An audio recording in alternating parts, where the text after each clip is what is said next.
Ya Arhamar Rahimin, irhamna.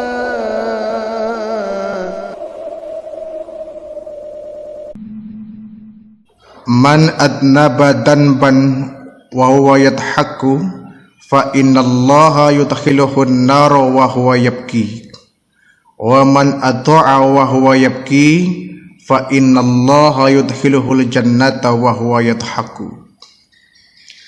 Siapa orang yang berbuat dosa dan dia tertawa bangga terhadap dosanya, maka Allah akan memasukkan dia ke neraka dalam keadaan menangis.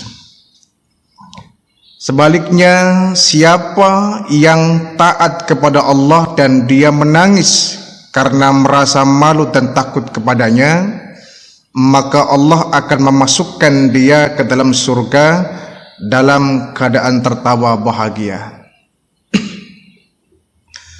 Ini ada dua nasihat untuk kita, ya. Siapa yang berbuat dosa dan dia tertawa dengan bangga terhadap dosa-dosa itu, maka Allah akan memasukkan dia ke neraka dalam kondisi menangis. Siapa yang taat kepada Allah dan dia menangis dalam ketaatannya karena takut kepada Allah, maka Allah akan memasukkan dia ke dalam surga sambil dia tertawa.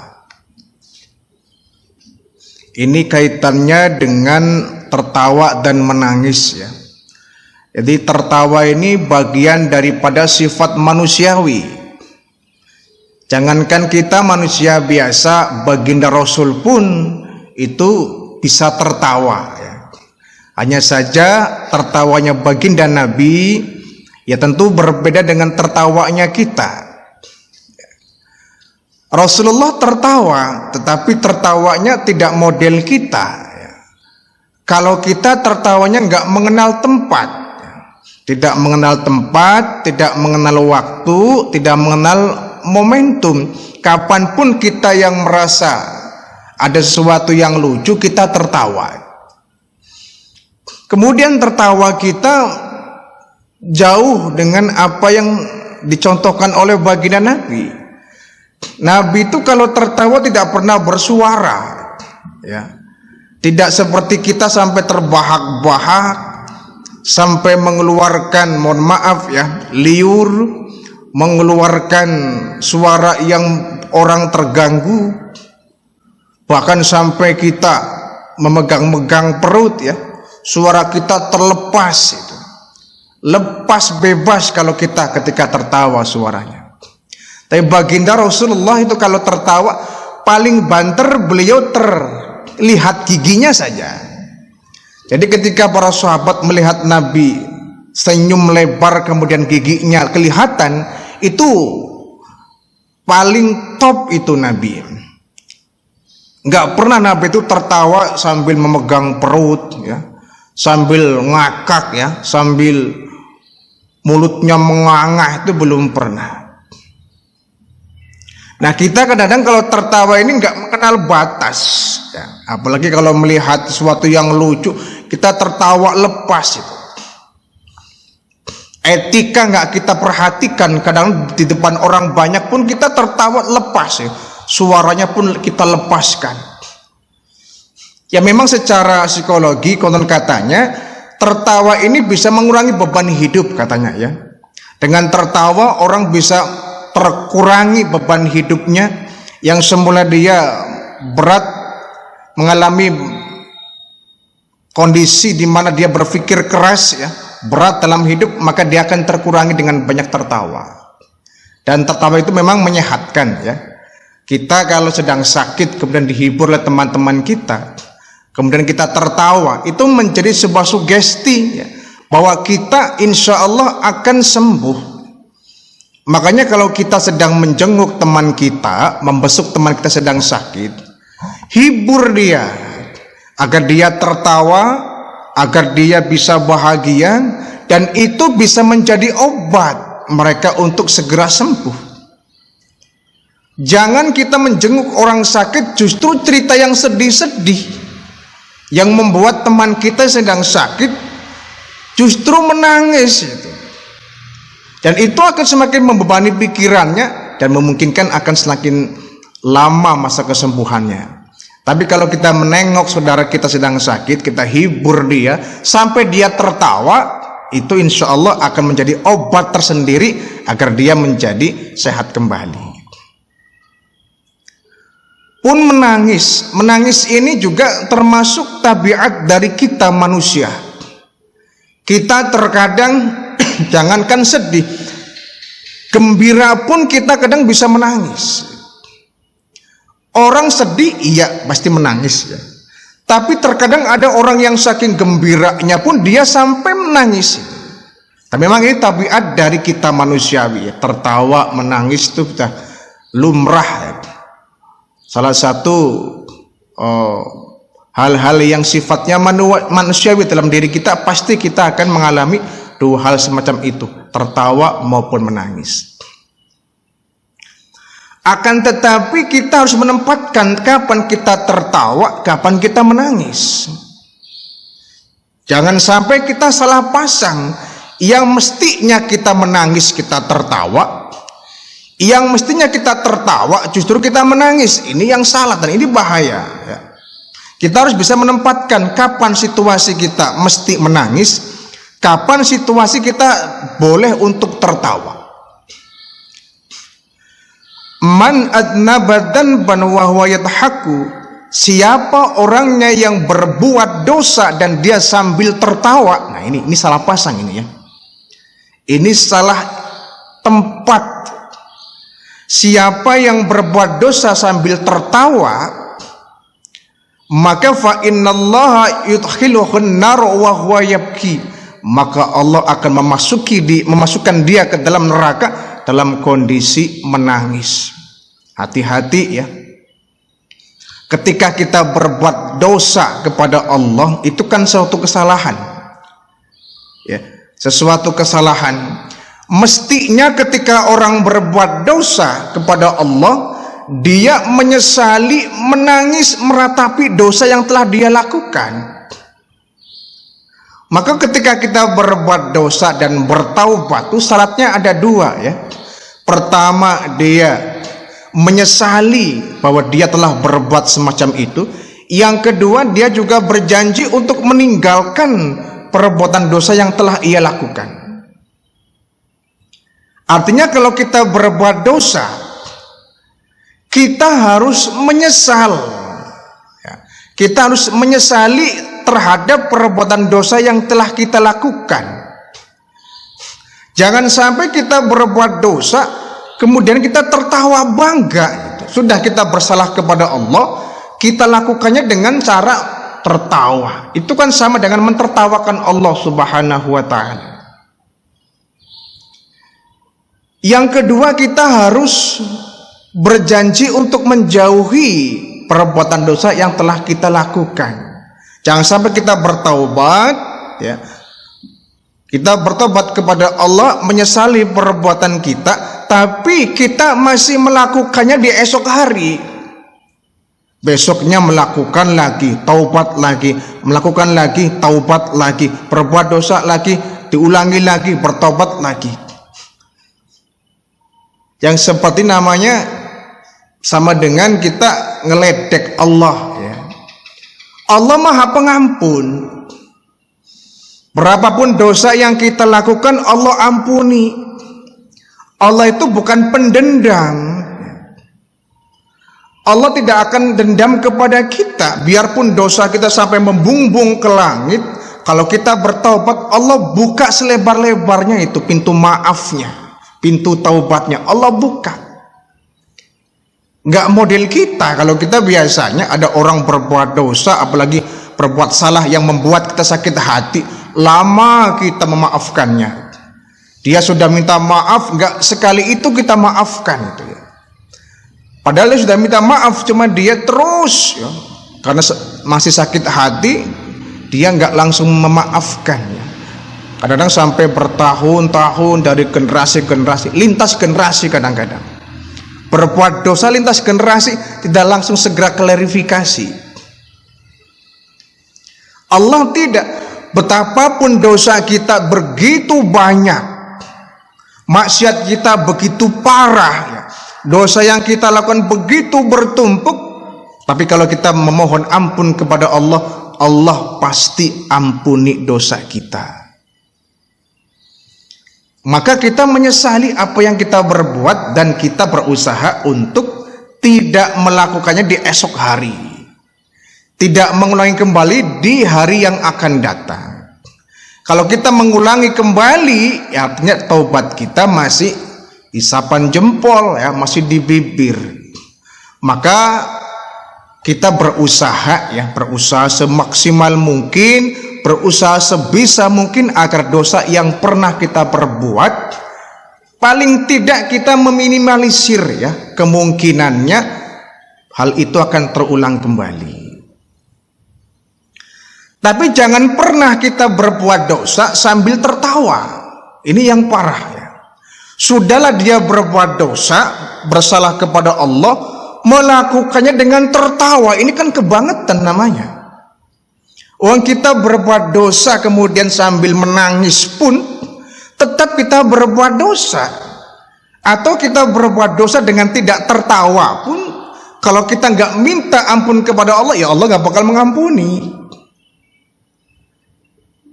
Ini apalagi berbuat dosa sambil tertawa. Ini kan namanya sudah pelecehan, melecehkan Allah Subhanahu wa taala.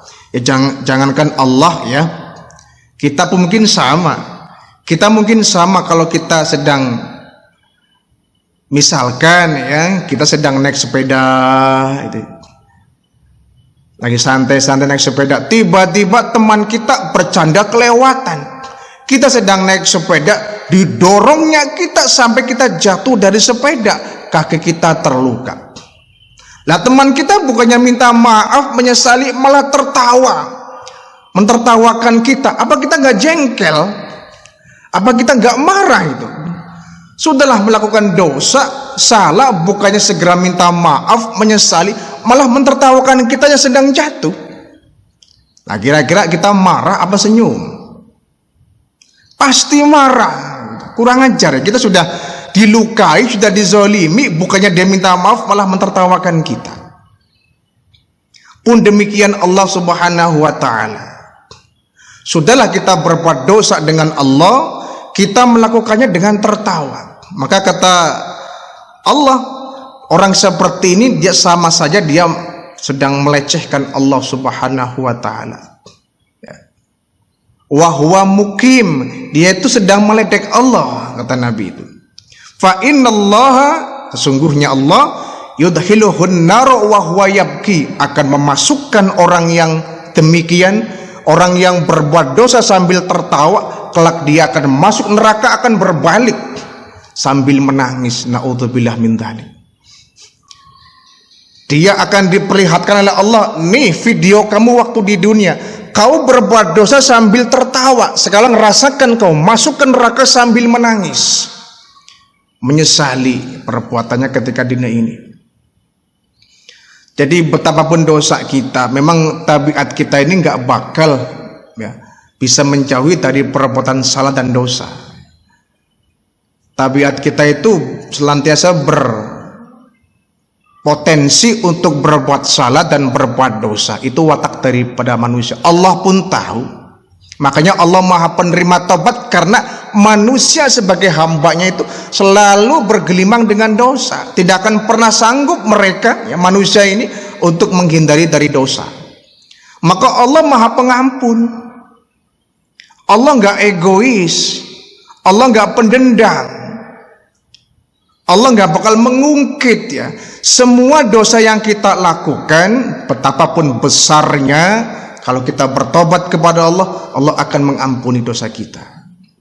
Persoalannya kitanya mau bertobat atau tidak, ya, mau bertobat atau tidak. Kalau kita bertobat, Allah ampuni. Dulu ada seorang, ini ada satu hikayat, ya, satu kisah banyak diceritakan oleh kiai-kiai kita, ulama-ulama kita dalam kitab Turatun Nasin itu juga ada. Ada orang yang dia kelewat besar dosanya, sudah membunuh orang sebanyak 99 orang. Mungkin cara kita, istilah kita preman ini ya. Ada seorang penjahat, seorang preman yang dia sudah pernah menghabisi nyawa orang 99 orang. Bayangkan ini sudah kelewat batas ini, membunuh orang sampai sebanyak itu. Ya. Akhirnya dia merasa taubat kepada Allah. Ya, dia sudah ingin insaf, dia ingin bertobat kepada Allah, dia ingin memperbaiki bahwa dia sudah berbuat dosa sekian banyaknya, 99 orang dia habisi nyawanya. Lalu dia pun pergi ke satu tempat ya. Cara kita mungkin konsultasi ya. Konsultasi kepada salah seorang, katakanlah ulama ya. Kiai kalau zaman kita sekarang ini, ingin konsultasi. Pak Kiai, ini kata orang ini ya, saya ini ingin bertaubat kepada Allah. Kira-kira Allah mengampuni dosa saya apa tidak? Ditanya oleh kiainya, memangnya kamu melakukan dosa apa? Saya sudah membunuh orang. Oh, membunuh orang, iya. Berapa orang? 99. Kaget itu kiai, ulama tadi kaget.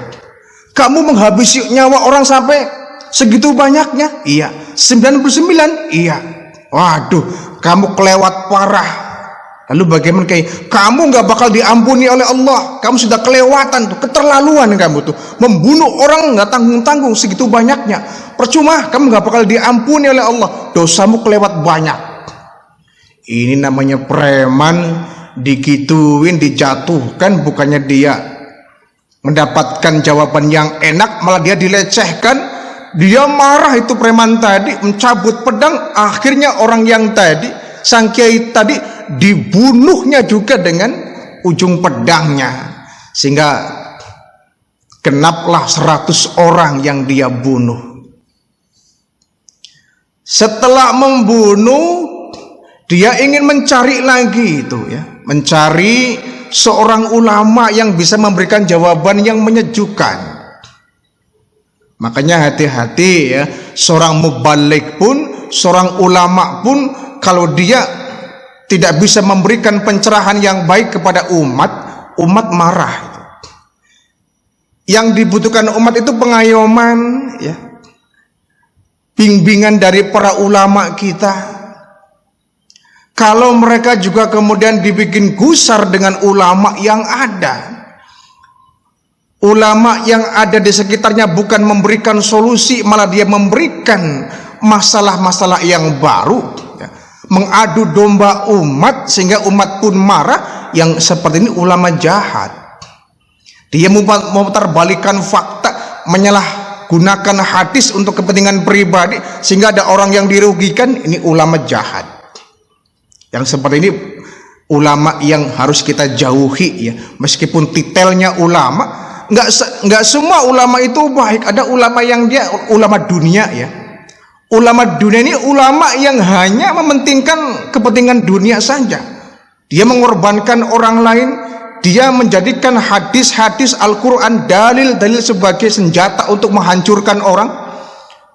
Dia jadikan dalil sebagai alat untuk memperkaya diri, untuk memuluskan usahanya, memuluskan rencananya. Tak peduli orang kemudian sengsara, tak peduli orang kemudian terluka. Nah, ulama seperti ini ulama yang jahat, ulama ulama yang jahat. Nah, si preman ini, si penjahat tadi kemudian pergi ke satu dusun, satu desa, bertemulah dengan seorang alim, ulama yang bijaksana. Pak Kiai, iya, saya mau konsultasi. Konsultasi apa? Saya ingin bertobat kepada Allah karena sudah melakukan, saya dosanya begitu banyak, Kiai. Memangnya kamu melakukan dosa apa? Kata Kiai. Saya sudah membunuh orang sebanyak 100. Hah? Kamu membunuh orang segitu banyak? Iya. 100 orang telah saya hilangkan nyawanya, tapi sekarang saya nyesal ya Kiai. Saya menyesal, saya ingin bertaubat kepada Allah.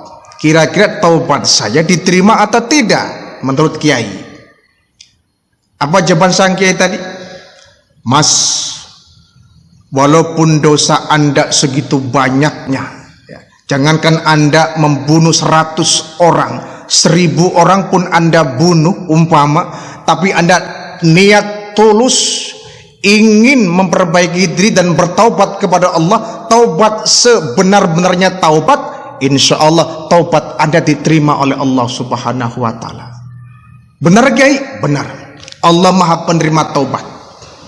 Jadi luruskan niat Anda, silakan kalau Anda bertobat kepada Allah, jauhi dosa yang pernah Anda lakukan, dan jangan sampai Anda ulangi kembali. Wah, ini preman ini begitu girang luar biasa, bahagia, merasa dia ada harapan ya bahwa dosanya akan diampuni oleh Allah Subhanahu wa Ta'ala. Akhirnya dengan gembira ini sang preman, sang penjahat ini, dia memacu kudanya, ingin langsung mencari tempat ibadah, ingin mencari masjid lah cara kita ya. Dia ingin segera datang ke masjid, dia bersujud di hadapan Allah, dia ingin bertaubat kepada Allah. Dengan gembira dia pacu kudanya itu. Tapi sayang, sebelum sampai di tempat yang dia tuju, belum sempat dia bersujud di hadapan Allah, di tengah jalan dia meninggal dunia. Dia meninggal dunia. Akhirnya menurut kitab yang menjelaskannya itu, malaikat kemudian berdebat di langit. Berdebat di langit.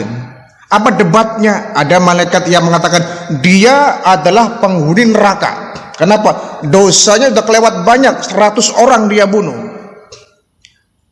Malaikat yang lain mengatakan, oh tidak, walaupun dia berdosa tapi dia sudah niat ingin bertaubat, bahkan dia ingin menuju ke tempat ibadah untuk melaksanakan ibadah kepada Allah Subhanahu wa Ta'ala. Oh, nggak bisa. Dia belum sempat ke masjid, dia belum sempat sholat, maka dosanya belum diterima oleh Allah Subhanahu wa Ta'ala. Ini malaikat berdebat.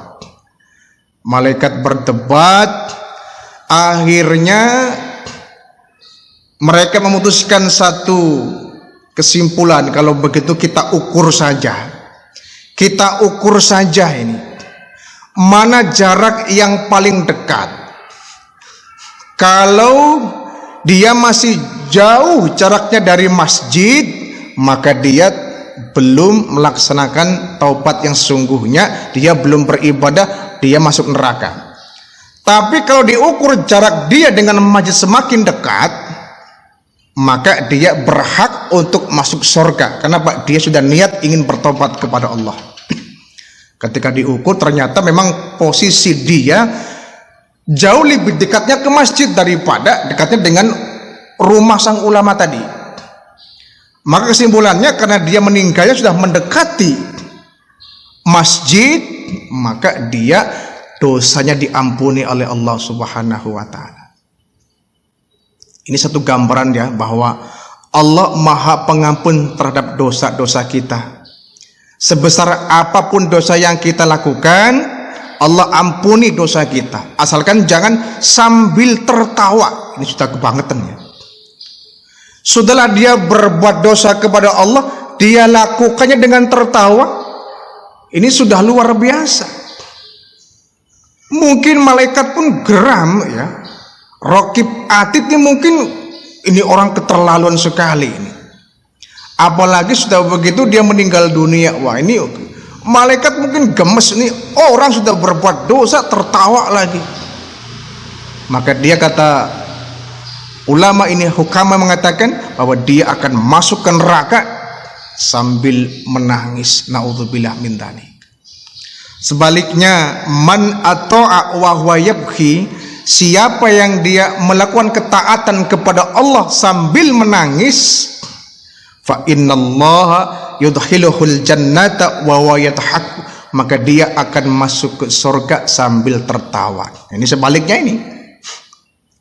Dia melakukan ketaatan kepada Allah, beribadah kepada Allah, dia sujud taqarrub ilallah sambil menangis, maka dia akan menemui suatu peristiwa yang berkebalikan. Dia akan masuk surga sambil tertawa bangga. Kenapa? Air mata yang menetes itu menjadi penghapus dosanya. Bahkan ada satu kisah, satu hikayat ya, bahwa ada orang yang disiksa di neraka. Disiksa di neraka, tapi setiap kali ada api yang ingin melalap tubuhnya, api ini tiba-tiba padam. Api ini mau melalap kepalanya, tiba-tiba ketika nempel di kepala orang ini, api itu padam. Api ingin menyambar tangannya, tapi dilalah api itu tiba-tiba padam. Api mau nyambar tubuhnya, mau menyambar perutnya, sampai di perut itu api kemudian padam. Sampai malaikat penjaga neraka nih heran, ini orang kenapa disiksa di neraka tapi kok nggak mempan api neraka. Kemudian dia telusuri apa penyebabnya. Ternyata orang ini ketika dia berbuat dosa ya, dia berbuat maksiat kepada Allah. Hanya saja dia menangis ketika dia bertobat kepada Allah, sehingga air matanya itu menyebabkan api yang hendak menjilat tubuhnya itu menjadi padam. Inilah perlunya kita menangis ya. Apalagi kita sujud di tengah malam ya, di sepertiga malam yang akhir kita bertaqarrub ilallah, kita bertahajud di sana. Dengan sujudnya kita terbayang semua dosa-dosa kita ya. Sepanjang hari kita berbuat dosa, berbuat maksiat ya. Terbayang semua dosa kita, sampai kita sujud pun sambil menangis. Kita angkat tangan pun bermunajat kepada Allah sambil berurai air mata. Ini air mata mahal. Air mata mahal. Kenapa? Air mata ini yang akan melunturkan api. Seandainya dia masukkan neraka, itu yang menyebabkan api padam, gak akan mampu menerkam tubuhnya, tidak akan mampu menyambar tubuhnya. Air mata mahal ya. Kita terus terang sulit ya, kalau orang gak terbiasa menangis karena dosa itu. Kita ini kalau harus ibadah ya, melaksanakan sholat, taqarrub ilallah, berdoa, bersujud, bermunajat sambil menangis, itu kayaknya kita tuh sulit ya, sulit sekali.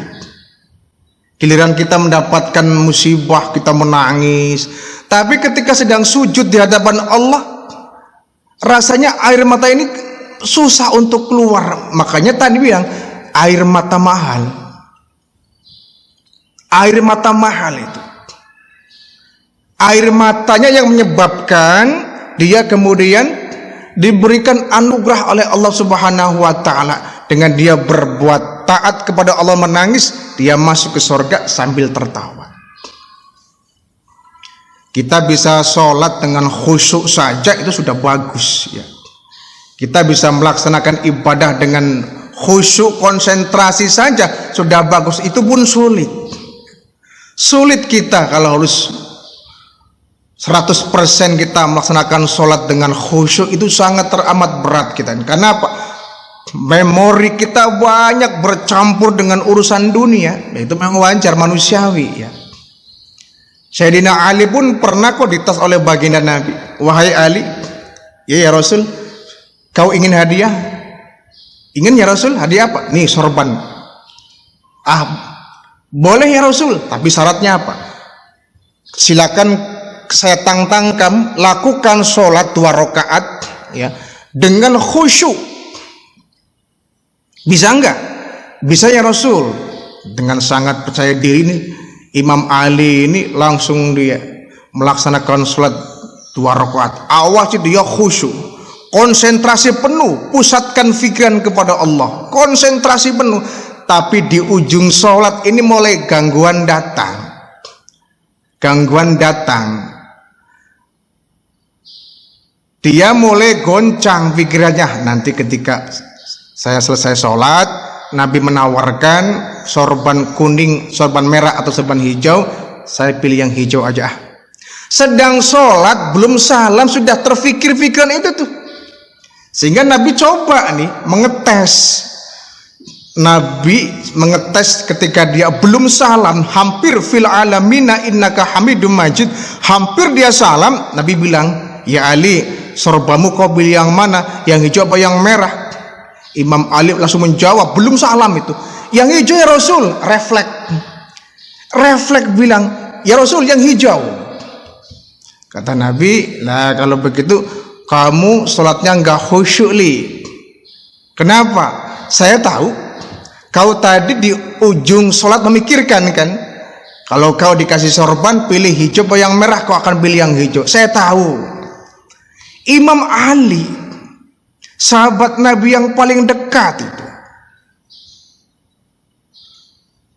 tidak bisa sempurna khusyuknya. Tapi memang ada sebagian ulama berpendapat juga, ada yang menceritakan bahwa pernah satu hari Imam Ali ini berperang, kemudian dia tertancap panah di punggungnya itu. Kemudian ada orang ingin mencabutnya, jangan dicabut. Kenapa ya Ali?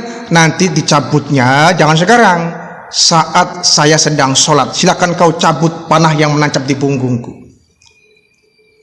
Sayyidina Ali sholat dengan khusyuk, dicabut itu anak panah yang menancap di punggungnya, nggak kerasa. Kenapa? Saking khusyuknya. Subhanallah. Saking khusyuknya Sayyidina Ali sampai panah yang dicabut dari punggungnya nggak kerasa.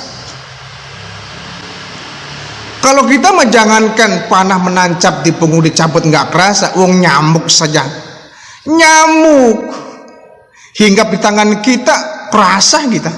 Konon lagi panah dicabut dari punggung, nyamuk nempel di tangan kita, gatal kita, kerasa kita, nggak sabaran kita pengen segera mengakhiri sholat supaya pengen garuk-garuk. La haula wala quwata illa billah.